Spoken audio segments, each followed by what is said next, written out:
ప్రియమైన వెలిగింపు శ్రోతలకు యేసు ప్రభు నామములో శుభాలు తెలియజేసుకుంటున్నాను. ప్రార్థన చేసుకుని నేటి ధ్యానంలోకి మనం వెళ్దాం. మమ్మల్ని మికిలిగా ప్రేమించిన మా ప్రియ పరలోకపు తండ్రి, మీ ఘనమైన శ్రేష్టమైన అత్యున్నతమైన నామాన్ని వందనాలు చెల్లిస్తా ఉన్నాను. దైవదినాన్న మీ మాటలు వినడానికి మరొకసారి మా ప్రియ శ్రోతలందరికీ ఇచ్చిన ఈ అవకాశం కొరకు నీకు వందనాలు చెల్లిస్తా ఉన్నాను. దేవా, ఆశతో ఈ మాటలు వినడానికి ఇష్టపడతా ఉన్నారు. వింటున్న వారి యొక్క జీవితాల్లో వారు వెళుతూ ఉన్న పరిస్థితుల మధ్య ఈ మాటలు వారికి ఓదార్పుగాను, ఆదరించేవిగాను, ధైర్యపరిచేవిగాను ఉండగలగడానికి సహాయం చేయండి. ఈ సమయాన్ని మా కొరకు దీవెనకరంగా చేయమని వేడుకుంటూ యేసు ప్రభు నామములో అడిగి ప్రార్థిస్తున్నాం తండ్రి, ఆమెన్. ప్రియ శ్రోతలు, కొందరి జీవితాల్లో లోయ అనుభవం అనేది ఎక్కువ కాలం కొనసాగవచ్చు. కానీ వారి ప్రయాణం పర్వత శిఖరం వైపే అన్నమాట గుర్తుపెట్టుకోవాలి. దావీదు భక్తుడు అంటారు, గాఢాంధకారపు లోయలో సంచరించినను ఏ అపాయములకు భయపడను అనే మాట. లోయలో ఉండే అనుభవాలు భయాలే. అంత మాత్రం చేత వాటికి భయపడాల్సిన పని లేదు. కొన్నిసార్లు మన జీవితాల్లో దేవుడు అనుమతించే ఈ గాఢాంధకారమైన సమయాలు కొంచెం ఎక్కువ ఉండొచ్చు, కొంచెం తక్కువ ఉండొచ్చు. తక్కువ ఉన్నవాళ్ళు సంతోషపడాల్సిన పని లేదు, ఎక్కువ ఉన్నవాళ్ళు కృంగిపోవాల్సిన పని లేదు. కానీ దేవుడు తన బిడ్డల జీవితాల్లో ఆశించింది చూసేంతవరకు కూడా ఈ అనుభవాల గుండా మనం వెళ్లాల్సిందే. ఈ మాట గురించి మనం విశ్లేషించుకోవడానికంటే ముందు ఒక విషయాన్ని మీ దృష్టికి తీసుకురావాలి. కొంతమంది లోయ అనుభవ ప్రారంభంలో ఉన్నారేమో, లేదా గాఢాంధకారం అనుభవం ప్రారంభంలో ఉన్నారేమో. కొద్దిమంది ఇప్పటికే చాలా దూరం ప్రయాణించి ఇంకెంత దూరం అనుకుంటున్నారేమో. మరికొద్దిమంది పర్వత శిఖరాగ్రహ అనుభవానికి దగ్గరలో ఉండి కూడా ఇంకెంతకాలం అనుకుంటున్నారేమో నాకు తెలియదు. ఒకవేళ మీరు చేసిన ప్రయాణాన్ని ఆగి వెనుదిరిగి చూస్తే ఈ గాఢాంధకార అనుభవంలో మీకు కనబడేవి కన్నీళ్లు, వేదనలు, అవమానాలు, ఒంటరి పరిస్థితులు, నిందలు కనపడతా ఉంటాయి. వాటిని చూసి ప్రయాణం ఆపేస్తే పర్వత శిఖరం ఎక్కేటప్పుడు. కాబట్టి ఒక వ్యక్తి జీవితంలో దేవుడు అనుమతించే ప్రతి పరిస్థితి వెనక దేవుడు ఆశించేది, ఇప్పటి వరకు మన జీవితాల్లో దేన్ని ఆశ్రయించి నష్టపోయామో ఆ విషయాల దగ్గర అవగాహన కలిగించి ఆయన వైపు ముందుకు సాగిపోవడానికి ఆసరాగా ఉంటాయి ఈ పరిస్థితులు. మీరు బైబిల్లో గమనించినప్పుడు యోసేపు గారి యొక్క జీవితం, చెరసాల, గుంట అనుభవం, బానిస జీవితం. ఆయన ఎక్కడ కృంగిపోలేదు, చివరికి ప్రధానమంత్రి అయ్యారు. తర్వాత మీరు ధ్యానం చేయండి. అంత మాత్రమే కాదు, మోషే తన ప్రారంభం ఎలా ఉంది, తన మధ్యస్థం ఎలా ఉంది, తన 40 సంవత్సరాల ఒంటరి జీవితం ఎలా ఉందో ఒకసారి ఆలోచించండి. ఇలా బైబిల్లో దేవుడు తన చేతిలో వాడుకోబోయే ప్రతి సాధనాన్ని ఎక్కువ కాలం పరీక్షించింది లోయ అనుభవం దగ్గరే. లోయ అనుభవం మన సామర్థ్యాన్ని బయట తీసుకొస్తుంది. లోయ అనుభవం మన బలహీనతలను బయలుపరుస్తుంది. లోయ అనుభవం నీకు తోడున్న వ్యక్తుల మీద ఆధారపడే విధంగా చేస్తుంది. ఒకసారి పరిచర్యకు వెళ్ళినప్పుడు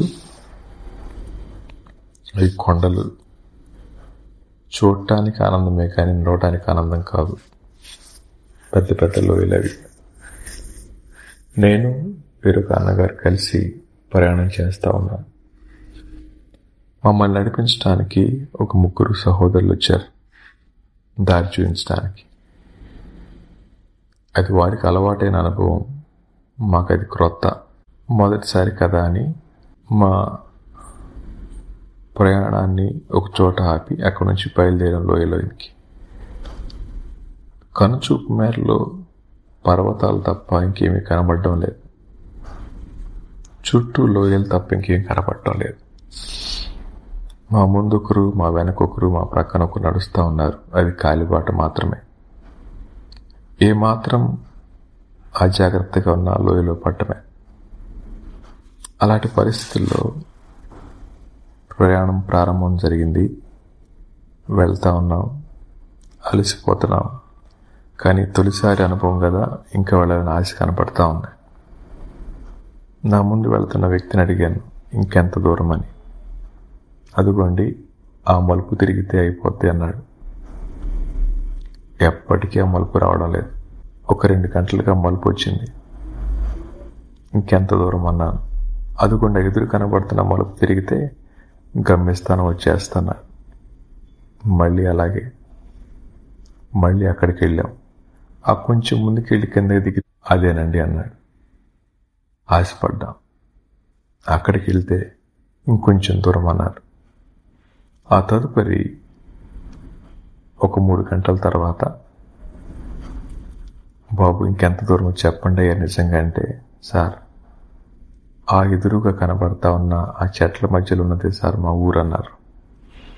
ఇంకెంతో ఆశతో బయలుదేరితే ఎంత నడిచినా ఊరు రావడం లేదు.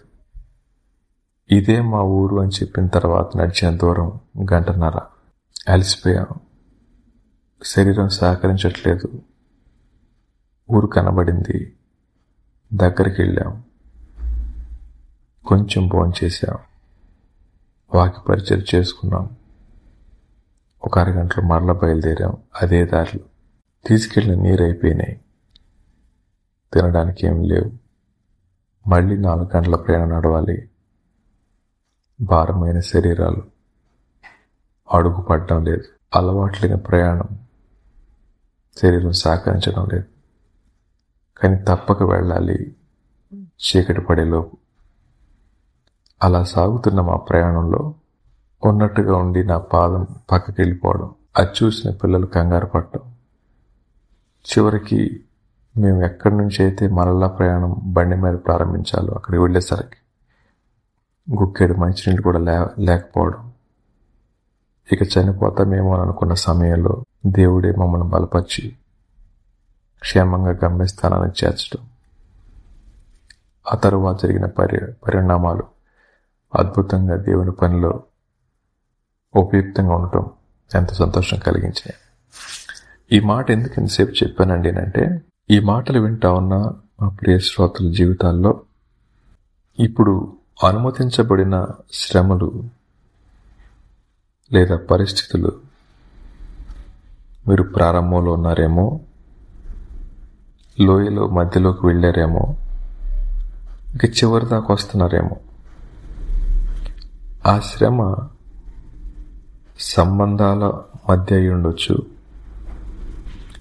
ఆర్థికపరమైన ఇబ్బందుల మధ్య అయి ఉండొచ్చు, భౌతిక సంబంధమైన అవసరాల దగ్గర అయి ఉండొచ్చు, లేదా ఆధ్యాత్మికమైన పరిస్థితుల దగ్గర అయి ఉండొచ్చు. అవి మిమ్మల్ని నిరాశకు గురి చేస్తూ ఉన్నాయి. ఈ నిరాశ మధ్యలో ఇంకెంతకాలం ప్రభువా అనేది మన ఆలోచన. అయితే ఇప్పుడు కూడా మనం గుర్తించాల్సిన విషయం, ఏది కూడా మన జీవితాల్లో దేవుడు అనుమతించేది మన నష్టం కోసం కాదు. బైబిల్ ఏం చెప్తా ఉంది? దేవుడు మంచివాడు అని, గాడ్ ఈజ్ గుడ్ అని. ఆయన ఏం చెప్పారు మోషే గారితో మీకు తెలుసు కదా. నిర్గమకాండం 34వ అధ్యాయం 6-7 వచనాలు ఏమని చెప్పారు ఒకసారి చదువుదామా? అంతటా అతని ఎదుట యెహోవా అతని దాటి వెళ్ళుచు, యెహోవా కనికరము, దయ, దీర్ఘశాంతము, విస్తారమైన కృపాసత్యములు గల దేవుడైన యెహోవా. ఆయన 1000 మందికి కృపను చూపుచు దోషమును, అపరాధమును, పాపమును క్షమించును గాని ఆయన ఏమాత్రమును దోషులను నిర్దోషులనుగా ఎంచక 3-4 తరముల వరకు తండ్రుల దోషమును కుమారుల మీదికి రప్పించును అని ప్రకటించాను. ఏమని ప్రార్థన చేసుకుంటున్నాడు దేవుడు? యెహోవా కనికరము, దయ, దీర్ఘశాంతము, విస్తారమైన కృపాసత్యములు గల దేవుడైన యెహోవా, అదని పేరు. బహుశా ఈ మాట వినగానే మీరున్న పరిస్థితుల్లో దీన్ని అంగీకరించలేకపోవచ్చు. ఏం మంచి అన్నా, ఏం మంచి సార్, ఎక్కడుంది సార్ మంచి? నా కంట్లో నీరు ఇంకిపోతా ఉన్నాయి, కానీ నా జీవితానికి నెమ్మదుండదేమో అనిపిస్తుందండి అనుకుంటున్నారు కదా. ఇంకెంతకాలం భరించాలనుకుంటూ నిరాశలో కృంగిపోతా ఉన్నారు కదా. అలాంటి పరిస్థితుల మధ్య మీరు చెప్పే మాటలు ఇవేలండి, మాకు తెలుసు, అనుభవించే వారికి తెలుసుద్ది బాధ అనుకుంటున్నారు కదా. యథార్థంగా మీ వాదన కూడా సరైందే, కానీ దేవుని వాక్యం తప్పు కాదు కదా. దేవుడు తప్పకుండా ఆయన ఈ మాటను మనకు జ్ఞాపకం చేస్తూ ఉన్నారు. ఈ పరిస్థితుల మధ్యలో దేవుడు మన నుంచి ఆశించే విషయం అంటూ చెప్తాను మీకు. దేవుడు మన జీవితాల్లో ఆయన ఉద్దేశించిన ఉద్దేశాలు నెరవేరేంత వరకు కూడా ఈ గాఢాంధకారపు లోయ అనుభవం గుండా వెళ్లాల్సిందే. అలా ప్రయాణమై వెళుతున్నటువంటి మన జీవితాల్లో కొన్నిసార్లు సొమ్మసిల్లిపోతాం, కొన్నిసార్లు పడిపోతాం, కొన్నిసార్లు నిరాశ వచ్చేస్తుంది, వెనక్కి వెళ్ళిపోతే బాగుండి అనిపిస్తుంది. కానీ మన గమ్యస్థానానికి చేరిన తర్వాత వచ్చే ఆనందం ఉంటుందే, పర్వత శిఖరాగ్ర అనుభవం, ఊహించలేంది. ప్రయాణం చేసిన బాధ అంతా మర్చిపోయి చేరుకున్న గమ్యాన్ని చూసినప్పుడు వచ్చే ఆనందం అనుభవించిన వాళ్ళకి తెలుస్తుంది. శ్రోతలు, బైబిల్ గ్రంథంలో ఎంతోమంది భక్తులు గాఢాంధకారం గుండా ప్రయాణించిన వారు చేరుకున్న విజయ తీరాలు ఇది మన జీవితానికి ఒక మెట్టులా ఉండొద్దా? యేసయ్య కలువరి సెలువు మీద ప్రాణం పెడుతూ ఆయన పలికిన మాట, వీరేం చేయుచున్నారో వీరికి తెలియదు అని. సమాధిలో ఉన్న లాజరు ముందు నిలబడి ఆయన అంటున్న మాట, మీరు కార్యం చేసినందుకే మీ కృతజ్ఞతలు చెల్లిస్తున్నాను అనే మాట. ఇంకా సమాధి రాయి తెరవబడలేదు, ఆయన లోపలే ఉన్నాడు. కానీ కృతజ్ఞతాస్తుతులు చెల్లించి పిలిచినప్పుడు లాజరు బయటికి రావడం ఆశ్చర్యం కదా. ఈరోజు మీరే స్థితిలో ఉన్నారో, అది ఎటువంటి పరిస్థితి అయినా, ఒక చిన్న పరిష్కారాన్ని భక్తులు చెప్పిన మాట మీతో మాట్లాడతాను. మీరే స్థితిలో ఉన్నా, అది విడవబడిన స్థితి కావచ్చు, నిరాశ కావచ్చు, అనారోగ్యం కావచ్చు, వేదన కావచ్చు, నిస్పృహ కావచ్చు, భరించలేని అవమానం కావచ్చు, లేదా ఇంకేదైనా కావచ్చు. దేవా, దీన్ని అనుమతించినందుకు నీకు వందనాలు, భరించే శక్తి కూడా మీరు ఇవ్వబోతున్నందుకు నీకు వందనాలు అని చెప్పండి. ఎంత ఓదార్పు మీరు అనుభవిస్తారు, ఎంత ధైర్యం మీ అంతరంగానికి కొనసాగుతుంది. శ్రోతలు, అనుమతించిన వారికి తెలుసు అదుపు చేయడం. అంత మాత్రమే కాదు, దాని అంతాన్ని కూడా తెలుసు ఆయనకి. ఈరోజు లోయ ప్రారంభ అనుభవంలో ఉన్న మీరు, ఇప్పటికే మధ్య వరకు ప్రయాణించిన మీరు, ఇప్పటికే పర్వత శిఖరాగ్రహానికి ఆమడ దూరంలో ఉన్న మీరు నిరాశలో కృంగిపోతే ఆ పర్వత శిఖరాగ్రహం అవతల ఉన్న ఆనందాలు ఎలా చూడగలుగుతారు? దేవుడు ఎవరిని ప్రేమిస్తా ఉన్నారో వారి జీవితాల్లో ఆయన ఉద్దేశాలను నెరవేర్చేదే శ్రమ. అది మనం గ్రహించగలిగితే, ఈరోజు మన కనుల ముందున్నది దేవుని ఉద్దేశాలను మన జీవితాలు నెరవేర్చే సాధనంగా చూసినప్పుడు ఎంత సంతోషపడతామో కదూ శ్రోతలు. కాబట్టి ఈ మాటలు వింటా ఉన్న మనం మన కళ్ళ ముందున్న పరిస్థితి దేవుని చేతిలోని సాధనంగా తీసుకుంటే ఆయనకు అప్పగించుకుందాం, ఆయనకు లోబడదాం. ఆయన ఎన్నడూ విడిచిపెట్టేవాడు కాదు, ఎన్నడూ అలక్ష్యం చేసేవాడు కాదు. నమ్మి మోసపోయి ఉండొచ్చు, కానీ లోకాన్ని ఆయన నమ్మదగని వారమైన మనల్ని నమ్మి మన కోసం ప్రాణం పెట్టి తిరిగి లేచిన ప్రభు అంటున్నారు, మీరు నమ్మదగిన వారే, నేను నమ్మదగిన వాడిని అని. అలా ఆయన చేతికి మన జీవితాన్ని అప్పగించుకొని నమ్మకంగా మన ముందున్న ఈ గాఢాంధకారంలో ఆయన చేయి పట్టుకుని మనం ముందుకెళ్ళడానికి ప్రభువు తన సహాయాన్ని మాకు అనుగ్రహించునుగాక. తిరిగి మరొక వారం మళ్ళా కలుసుకునే పర్యంతం దేవుడు మనందరికీ తోడుగా ఉండునుగాక. ఆమేన్.